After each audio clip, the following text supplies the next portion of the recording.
Hello and welcome. I'm sitting down here on the floor on the base of what will be eventually the dollhouse that I'm building out of cardboard. The base is a salvaged pallet wood and a piece of hardboard, which is the same stuff these walls were done in. And I requested that my son do the construction of the base because it involved turning on and off the generator, which is outside my allowed exposures. And I really appreciate that he was willing to get out there and put this base together for me. It has a little area that, what do you call that area underneath the cabinet where you kick the kick plate, so that you can stand closer to the dollhouse and not kick it. And it keeps it just enough off the floor so that we have less dust inside. And Essie really appreciates that, since he is going to graduate from being on the floor to being in here and not have quite so many dust bunnies running around his room. Let me share with you what it looks like. So this is the hardboard, and this is the toe kick area. And I think that it's only a couple inches there, so it's not going to present a problem with support on the outer edge, I don't think. I might be proven wrong at some point. But this is the 4 layers of corrugated that I have put together for the back wall, and most of my walls are going to probably be 4 layers of corrugated.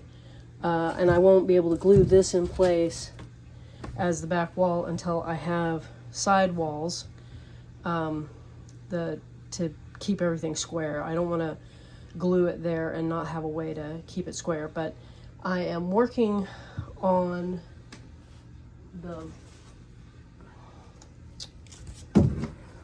repurpose of the tavern front door, and I had to pull off the stones here to be able to hinge the door, because the door it didn't open, it was solid cardboard there, and the door just kind of sat there at a partially open and wasn't attached to anything. So now it's going to be hinged and attached, and I'll put the stones back on.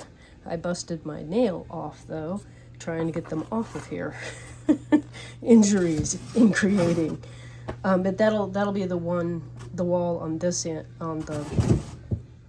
On this end will be the old tavern wall, and there'll be Essie's wall on the other end.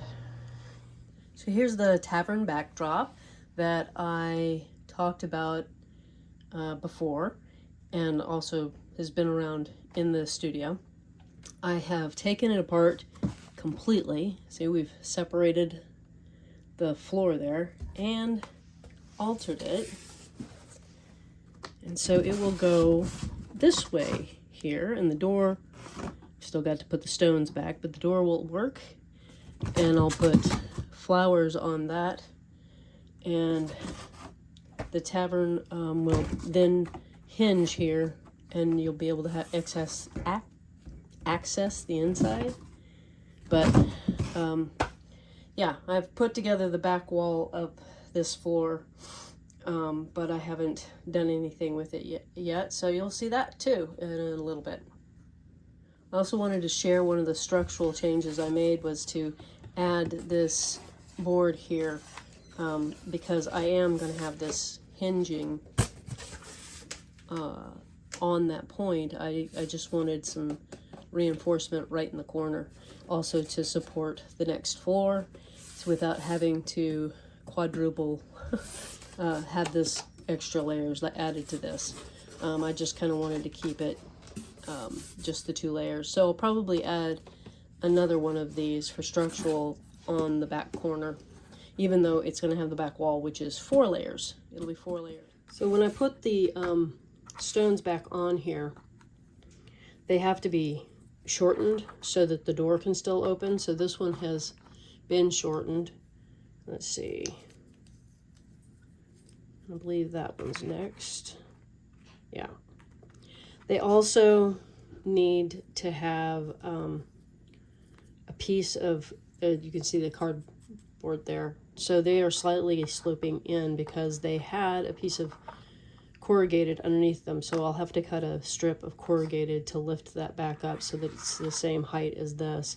But I want to keep them back far enough so that the door can open at least this far, and which is pretty square to the opening here. But that requires that these have to be cut off, and I have to clean up this inside edge here, which ends up on the outside edge there. So it has to be shortened along here and cleaned up in here.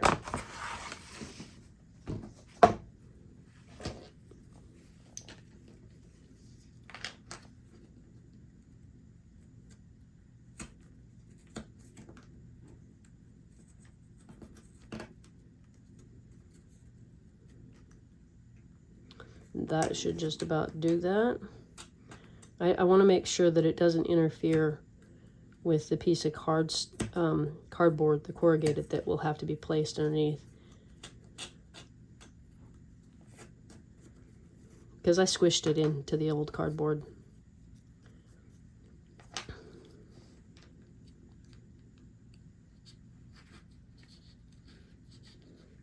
Modifications on these stones is pretty easy.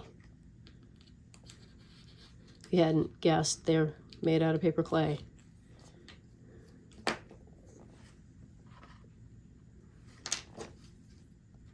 I suppose you can't really see that on the gray background, so let's put it over there.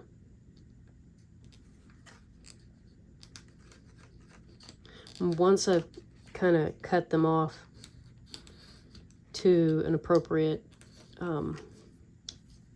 depth this way, I'll shape up this edge. I'll change it to maintain the stone unevenness, I guess.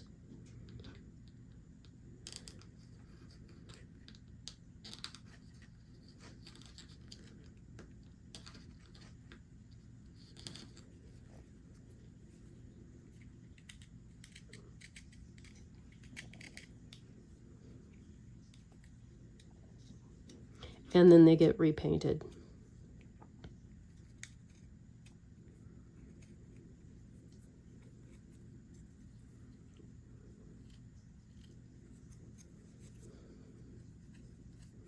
Which I probably won't repaint the whole thing. It'll be more of a touch-up. And I think that's in the wrong spot, but that's okay. So also I am without the thumbnail, I can't get a hold of this. I am trying to pull off the excess cardboard. So everybody is pretty much the same interference or lack thereof.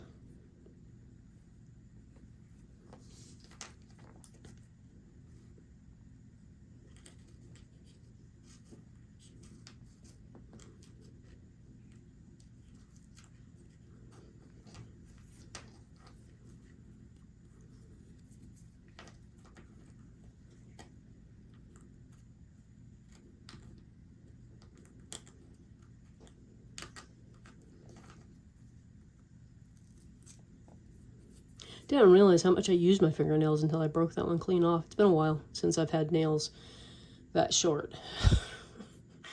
As a child, my nails were actually shorter than that because I bit them.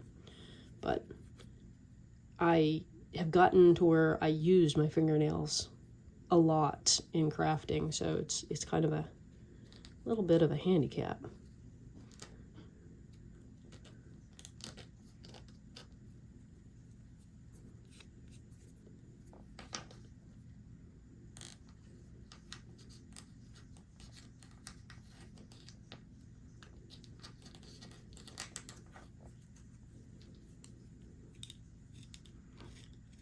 These X-Acto blades are only, well, this is an X-Acto brand, so I really shouldn't, call it that, but the crafting blades don't last as long as I need them to. I always feel like they get too dull too fast.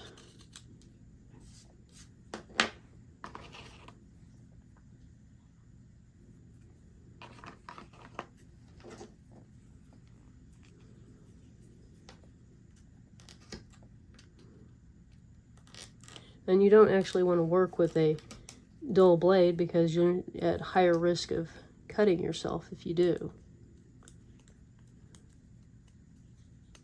So we have figured out that we can recycle them. We have metal recycling, and we put them, it works for, well, I was about to say it works for razor blades, but only if you're using the ones that aren't attached to plastic. We use those old razor blades that were popular in the 40s and 50s that go in a safety razor. And the blades out of these types of craft knives all go, knives, there, I said it right. They all go in a tin, and then the whole thing is kind of like sealed shut and becomes a safer way to dispose of them, so you don't run the risk of injuring the person doing the recycling either. And it goes right into the metal recycling because it's a metal blade in a tin.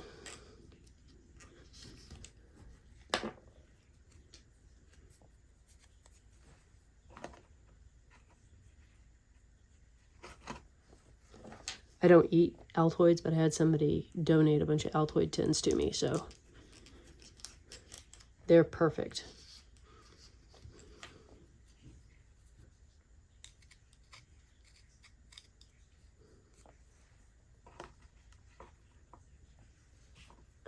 Keep thinking I'm there, and then I put it over here, and it's just like, no, you're off, but I'm actually not that far off. It's this corner, only this corner. So we're going to do that.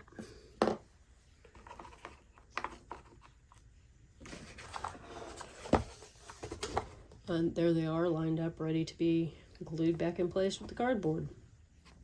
In preparation for gluing these stones back here, I've put black paint in there so that I don't have to try and get in there after it's glued down.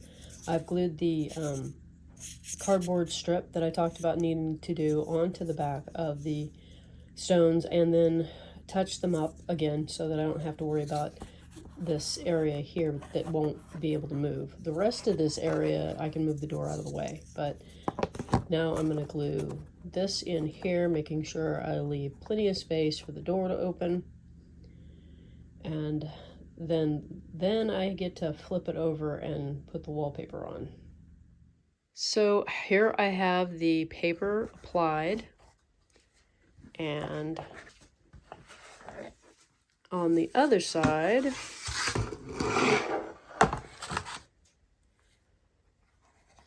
using that paper, I have put in a door facing with paper clay. So after the paper clay has dried, I'll cut away the center section of paper there, and we'll have an open doorway, and I can paint all of this to match the stonework. So I've applied paper to this is the interior of the tavern here, and this part is on the exterior, and I've got paper clay all over me. And it'll have to be painted to match the exterior of the tavern. And the other side, this door will lead through to SC's room,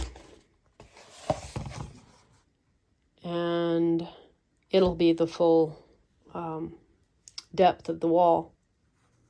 Okay, I got the door facing on the wall and the black underlayer. I've still got to add brown to this so it matches the front of the tavern